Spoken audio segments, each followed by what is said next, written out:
On va retourner à notre chaîne pour corriger le sujet des bacs lettres, le sujet des bacs principal du bac lettres pour l'année 2022. Donc, je vais corriger le sujet informatique de la section lettres pour l'année 2022, le sujet principal, si vous voulez, le sujet théorique. Donc je m'excuse car j'ai pas donc la version numérique pour ce sujet, donc pour ça donc j'ai pris des photos donc à travers mon téléphone et par la suite j'ai essayé de le convertir en un fichier PDF. Mais quand même, donc je vais agrandir un peu donc l'énoncé comme ça. Donc ça c'est le contenu de la première page, si vous voulez, c'est page 1 sur 5. Ça c'est la deuxième page. Donc ça c'est le sujet des sections lettres, nouveau régime pour l'année 2022. Ça c'est la deuxième page. Par la suite, ça c'est la troisième page. Puis la quatrième page. Enfin, le contenu de la dernière page, page numéro 5. Ok. Donc je vais retourner au début et je vais commencer par la première page. Donc tout d'abord, épreuve informatique, section lettres, session 2022. Le sujet comporte 5 pages numérotées de 1 sur 5 à 5 sur 5 qui sont toutes à remettre donc, dans l'examen. Exercice numéro 1 sur 10 points, ou bien 10 et demi points. Le Centre de formation professionnelle CFP informatique propose un test d'évaluation pour les candidats nouvellement inscrits afin de les affecter à un module de formation. Soit la feuille de calcul ci-dessous représentant la liste des notes de chaque candidat pour chaque module. Donc on a un tableau qui est formé par le premier tableau, nombre du module 3, et deuxième tableau donc, qui contient le nom du module, Word, Excel, Internet, notes, si vous voulez, du premier candidat 14, 13, 18, deuxième candidat, troisième candidat, meilleure note, et la moyenne enfin. Il a dit valider chacune des propositions suivantes en mettant dans la case correspondante la lettre V si elle est correcte ou la lettre F dans les cas contraires, c'est-à-dire si elle est fausse. Donc il a dit soit la formule égale B4 plus B5 plus B6, le tout sur D$1, c'est-à-dire sur 3. Recopier du B7 à D7, du B7 à D7. Dans la cellule D7, la formule est égale à B5 plus C6 plus D7, B5 plus C6, B5 ou B5 plus C6 plus D7. Et tout ça. Donc ça c'est faux. La première réponse c'est faux.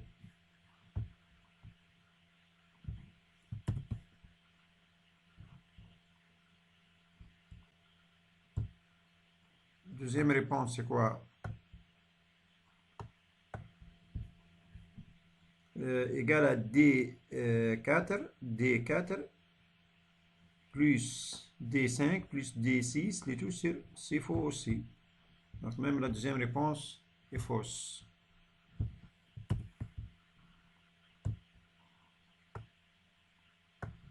La troisième réponse c'est quoi? Égal à D4 plus D5 plus D6 sur D$3. C'est incorrect aussi. C'est incorrect. Donc les trois réponses sont fausses ici. Petit b.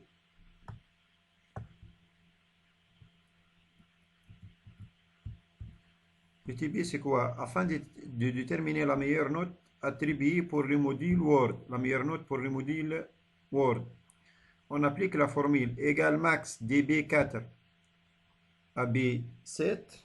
Cette réponse est correcte, oui. Donc on va utiliser la fonction max de la plage B4 à la plage, de la cellule B4 à la cellule D4, c'est ça, donc c'est correct. Par la suite, égale à somme de B4 à D7, ça c'est une réponse fausse, donc on va utiliser la fonction max et non pas la fonction somme. faux. Et la troisième proposition, c'est quoi? Il va utiliser la fonction max mais dB4, à D4. Pardon, B4, D4, c'est-à-dire la max seulement entre la cellule B4 et D4. Donc, cette réponse aussi, c'est incorrect, c'est fausse.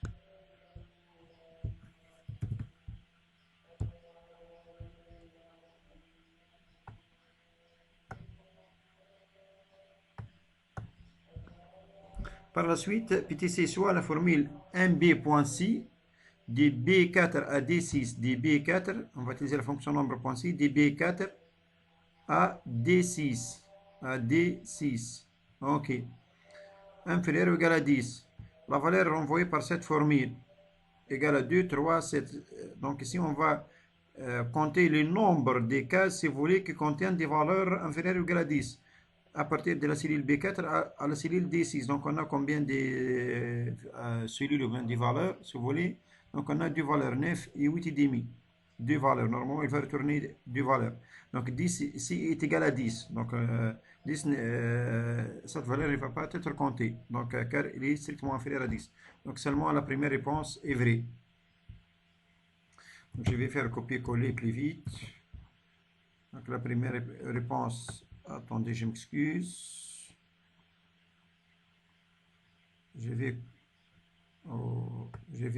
Attendez, je vais copier. Ok, ça c'est correct. Et pour les autres, donc deuxième réponse, 3 c'est incorrect. Attendez, pardon, je vais faire du copier-coller. Ça c'est incorrect. Et ça aussi c'est incorrect. Donc 2 vrai et 3 et 7 c'est incorrect. Je vais réenregistrer donc mon fichier plus vite. Petit d à la suite, soit les graphiques ci-contre, générés à partir du tableau donné ci-dessus. Donc générés à partir du premier tableau. Ces graphiques contiennent une légende, oui, contiennent les légendes qui sont Word, Excel, Internet, contiennent les légendes. Vrai. Par la suite, une étiquette des données, oui, donc les étiquettes, donc, qui sont les valeurs ici, 14, 13, 18, 17, ainsi de suite. Donc les étiquettes, c'est vrai. Ok.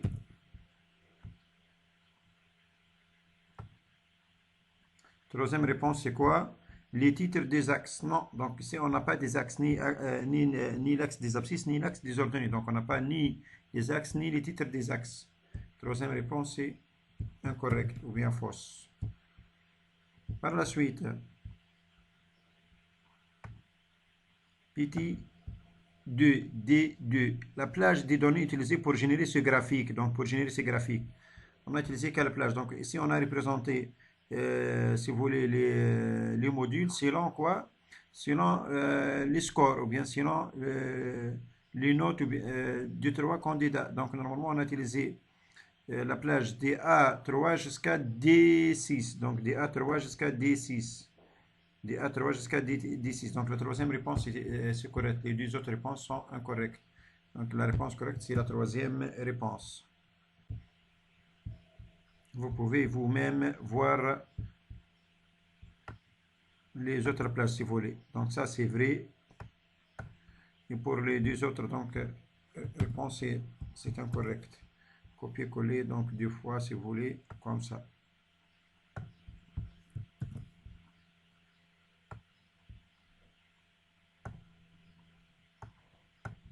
Donc faux, faux et vrai.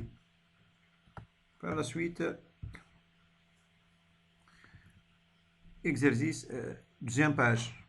Le responsable du centre CFP informatique a créé à l'aide d'un logiciel de traitement de texte la fiche publicitaire ci-contre.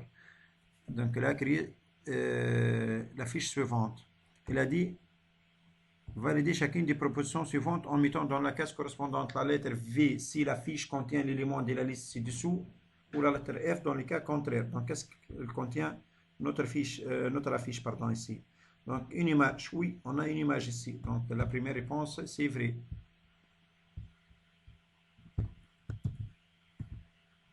Par la suite, un tableau. Non, donc on n'a pas un tableau. Ici, on n'a pas un tableau. Donc on n'a pas un tableau dans notre affiche. Faux.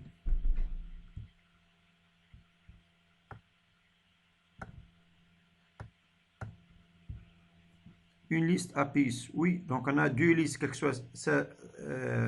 Cette liste ou bien la deuxième liste. Donc les deux listes ici sont deux listes à pièces, c'est-à-dire deux listes non numérotées ou bien non ordonnées. Un objet word art. Oui, donc ça c'est un objet word art, les textes formation ou bien aussi bureautique. Donc ça c'est un texte word art qui est créé à l'aide de l'option ou bien de la commande word art. Un graphique. Donc on n'a pas un graphique ici. Donc on n'a pas un graphique Excel. Donc graphique c'est faux. Attendez, je m'excuse. Ok. Je vais enregistrer aussi mon fichier. Par la suite, pour s'inscrire dans un module de formation, les candidats doivent remplir le formulaire ci-dessous pour choisir un thème de formation. Donc il va choisir ce formulaire. Ici, il va répondre par la saisie de son nom et prénom. Ici, il va choisir, ou bien il va saisir, pardon, sa date de naissance, sous forme jour, mois, année. Et il va choisir les thèmes de formation, quel que soit un thème ou bien plusieurs thèmes ici, sous forme de bouton case à cocher. Il a dit dans la page 3, en se référant à la figure 1, compléter le tableau ci-dessous par le type de chaque question à partir de la liste suivante. Donc, question 1, c'est quoi? Est-ce que texte, réponse courte, paragraphe, choix multiple, case à cocher, liste de Roland, échelle linéaire, grille à choix multiple, bien date, bien durée. La première question, normalement, c'est des textes courts. Donc, ça, c'est un texte court. Texte court. Oh, attendez, pardon. Oui, c'est réponse courte ou bien texte court. Réponse courte.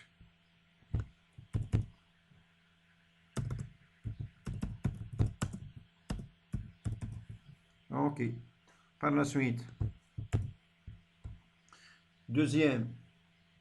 Question 2. Question 2, c'est quoi ça? C'est une date. C'est très clair. Donc, on va saisir ou bien on va choisir notre date ici. Donc, sous forme des dates. Deuxième objet, si vous voulez, c'est date. Donc, on a date ici. Ok, date.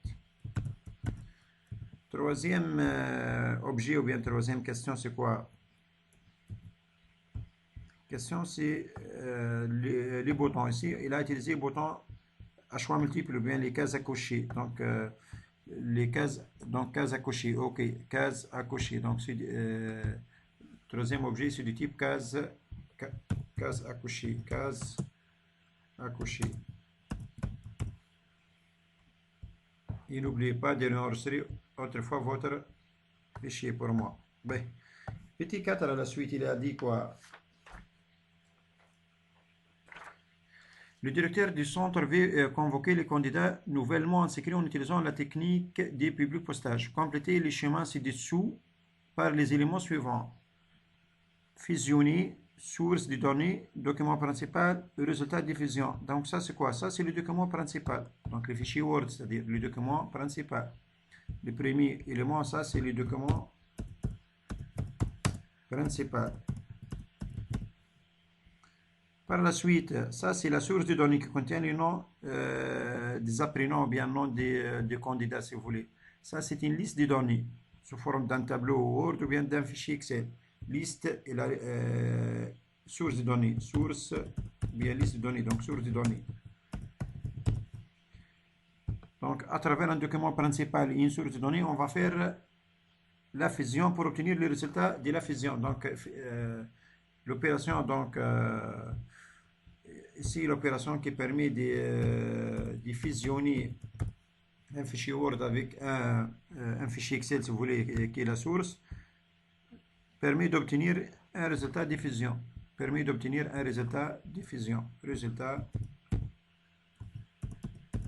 Résultat de la fusion. Ok. Donc, on va fusionner un document Word, un document principal qui est dans la plupart des cas un document Word, avec une source de données, dans la plupart des cas c'est un fichier Excel, mais peut être un fichier Access ou bien un fichier Word, un tableau Word, pour obtenir le lettre ou bien les résultats final. Petit B, c'est quoi? Compléter le tableau ci-dessous en précisant pour chaque élément son rôle. Document principal, donc il permet de faire quoi? Document principal. Il contient le corps de la convocation, si vous voulez. Donc en deux mots, contient le corps de la convocation. Dans notre cas ici, contient le corps de la convocation. Pour la source de données,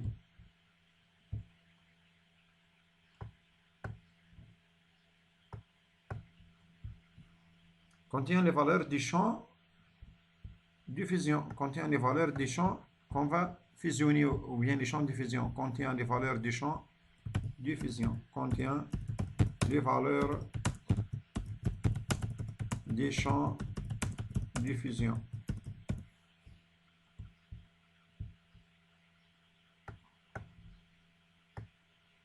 On contient les valeurs des champs de fusion. Et enregistré autrefois donc mon fichier. Page 4 normalement, exercice 2. Exercice 2, 9 points. Soit le tableau ci-dessous qui représente une partie de l'état de suivi des chantiers appartenant à la société immobilière Impôt Plus. Coût unitaire de la main d'œuvre, ouvrier classe A 30, ouvrier classe B 22. Numérotage 1, 2, 3, 4. Date de débit le 12 janvier 2020, le 5 mars 2020, 11 mars 2020, 10 avril 2020. Date de fin donc le 3 mars 2020, ainsi de suite. Date de fin prévue le 7 3 2020, le 17 3 2020, ainsi de suite, pardon. Durée, nombre d'ouvriers classe A, nombre d'ouvriers classe B, coût de la main d'œuvre et description tâche. Et on a enfin le coût total de la main d'œuvre et le nombre de tâches en cours. Donc ça c'est notre tableau. Petit 1 c'est quoi? Donner la formule à saisir dans la cellule E6, pardon, c'est ça E6, donc E6 dans cette cellule. Pour déterminer la durée d'une tâche, sachant que durée est égale à date de fin moins date de début. C'est très simple. Donc, date de fin, c'est-à-dire cette date qui est C6 moins date de début qui est B6. Donc, égale à C6 moins B6. Donc, c'est très simple ici, égale C6 moins B6. Par la suite, donner la formule à saisir dans la cellule H6, donc ici dans cette cellule, ok, pour calculer le coût de la main d'œuvre. Pour calculer le coût de la main d'œuvre d'une tâche, sachant que coût de la main d'œuvre égale au nombre d'ouvriers classe A fois chiffre d'affaires fois CU si vous voulez, donc fois CU d'ouvriers classe A qui est 30 dinars, plus nombre d'ouvriers classe B ici qui est 35 fois CU d'ouvriers classe B qui est égal à 22, le tout fois durée. Donc ici on va utiliser l'adressage absolu.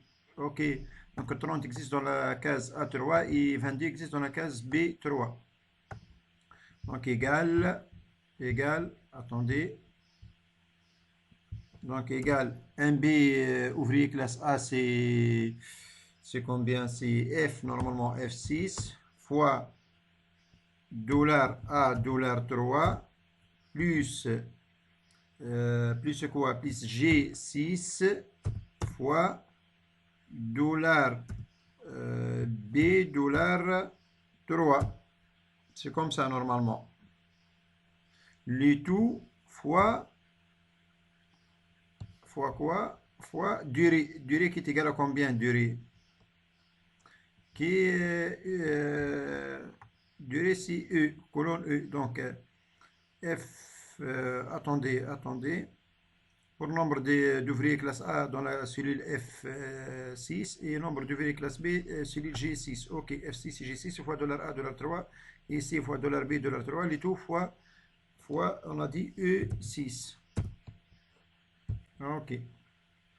Donc vous pouvez vous-même vérifier l'adresse de celui. Donc fois E, E6 qui est durée totale, qui est durée calculée. Donc E6 ici, fois E6. Par la suite, donnez la formule à saisir dans la cellule I6, I6, I6, donc dans cette cellule, pour calculer quoi? Pour calculer, pour compléter la colonne description tâche par en cours, dans les cas où date de fin dépasse date de fin prévue, terminé dans les cas contraires, donc en cours. Si date de fin dépasse date fin prévue, donc date fin qui est normalement C6 dépasse date prévue qui est D6. Donc on va utiliser la fonction si, c'est clair. Donc on a deux cas, on va utiliser la fonction si, donc égal si, c'est quoi? Si C6 est supérieur à D6, alors on court. Sinon, terminé.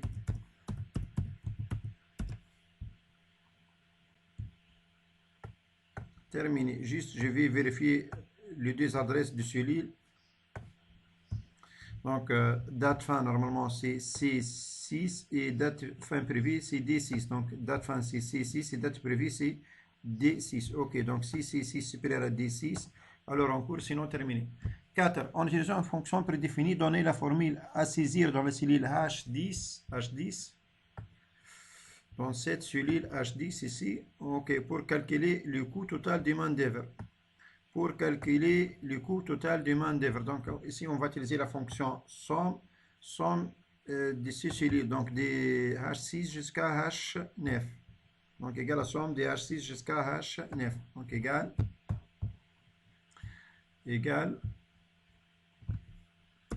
somme des H6 du point jusqu'à H9. OK. Enregistrez aussi votre fichier. Question page 5, la dernière page. En utilisant une fonction prédéfinie, donnez la formule à saisir dans la cellule H11 pour calculer le nombre des tâches en cours. Pour calculer le nombre des tâches en cours dans la cellule H11, ici, nombre des tâches en cours. Nombre des tâches en cours, c'est-à-dire qui ont le mot en cours. Donc dans la colonne description tâche. Dans la colonne description tâche. Donc ici, normalement, on va utiliser la fonction nombre.si.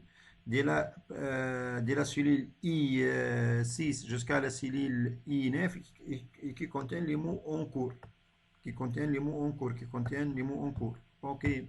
Donc égal, attendez, je m'excuse, égal nombre.si de la cellule I6 jusqu'à I9 et qui contient les mots en cours, comme ça. Donc on va parcourir notre plage de la cellule I6 à la cellule I9, pardon. Donc de la cellule, donc attendez, de la cellule I6 jusqu'à la cellule I9 et qui contient les mots en cours. OK. 6. Mettre dans la case correspondante la lettre V si la formule proposée permet de déterminer le nombre total des ouvriers classe A et classe B, ou la lettre F dans le cas contraire. Égale somme du F6 du point F9 plus somme du G6 du point G9 égale la somme du F6 du point G9 ou bien égale au nombre du F6 du point F9 plus nombre du G6 du point G9. Ici, on va utiliser la fonction somme. On va calculer la somme, non. Pardon, on va déterminer quoi? Le nombre total des ouvriers. Donc, le nombre total des ouvriers. On va utiliser la fonction somme pour calculer le nombre total des ouvriers, classe A et classe B. Donc, ici, classe A et classe B. Donc, ou bien on va utiliser la fonction somme des F6 à F9 plus la fonction somme des G6 à G9. Ou bien une seule fois la fonction somme des F6 jusqu'à G9. Donc ici, je vais retourner pour voir les propositions. Il a dit, donc on peut utiliser la fonction somme des F6 à G9 une seule fois. OK. Ça, c'est vrai. Ça, c'est vrai, pardon.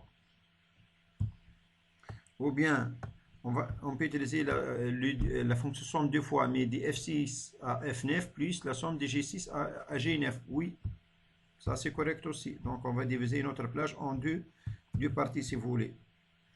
La troisième réponse, donc en utilisant la fonction nombre, ça c'est faux. Donc on ne va pas utiliser la fonction nombre. Ici, on va utiliser la fonction somme pour calculer le nombre total. Donc par exemple 10 plus 12 plus 14, donc égal à 34, plus ainsi de suite. Petit 7, le responsable du chantier a effectué des opérations successives. Sur le tableau tab 1, il a obtenu les résultats présentés ci-dessous. Pour chacun de ces résultats, donnez l'action à réaliser et les critères permettant de l'obtenir. Résultat 1. Donc on a obtenu ce tableau. Action à réaliser, c'est quoi ici? Normalement ici, il a appliqué un tri. Mais tri selon quoi? Tri selon les numéros des tâches? Non. Selon date débit? Non. Donc ici, les dates ne sont pas triées. Selon date fin, ne sont pas triées. Date fin prévue ne sont pas aussi triées. Durée, donc on n'a pas. Nombre de classes A, non trié. Nombre de classes B et trié. Ok, donc ici on a la colonne nombre d'ouvriers classe B et trié 7, 9, 10, 35. Donc normalement il a utilisé la technique de tri. Sinon la colonne nombre d'ouvriers classe A. Donc il a utilisé le tri. Et selon quelle colonne ou bien selon quel champ? Selon la colonne nombre d'ouvriers classe B en ordre croissant. Donc nombre d'ouvriers classe B en ordre croissant. 7, 8, 7, 9, 10 et 35. Donc en ordre croissant. Ok. Deuxième résultat B. Donc on a obtenu ce tableau. Donc ce tableau, ici, qu'est-ce qu'il a appliqué? Donc pour le nombre de tâches 3, 2, date du début 11, 3 et 5, 3, 2020, date fin 5, 4 et 23, date fin les 11, 4 et les 17, 3, nombre de classes 5, 4, nombre d'ouvriers classe B, 7, 10. Donc ici, normalement, il a utilisé la technique du filtre.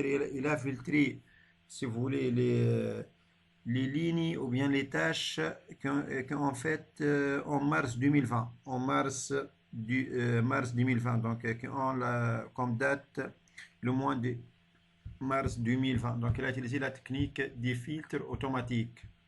Le filtre automatique. Filtre automatique.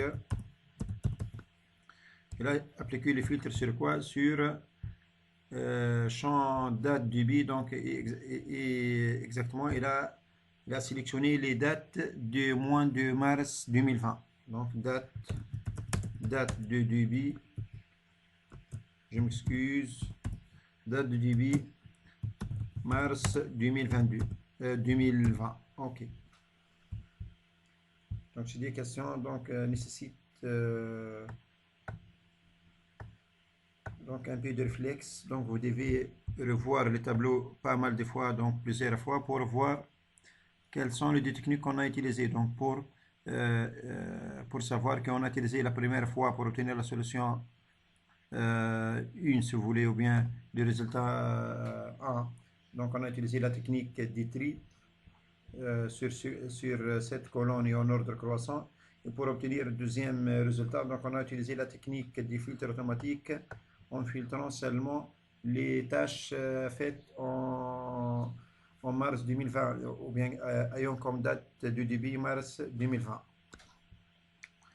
Comme ça, on a terminé donc notre solution ou bien notre examen si vous voulez. Je vais vous montrer autrefois donc la solution complète.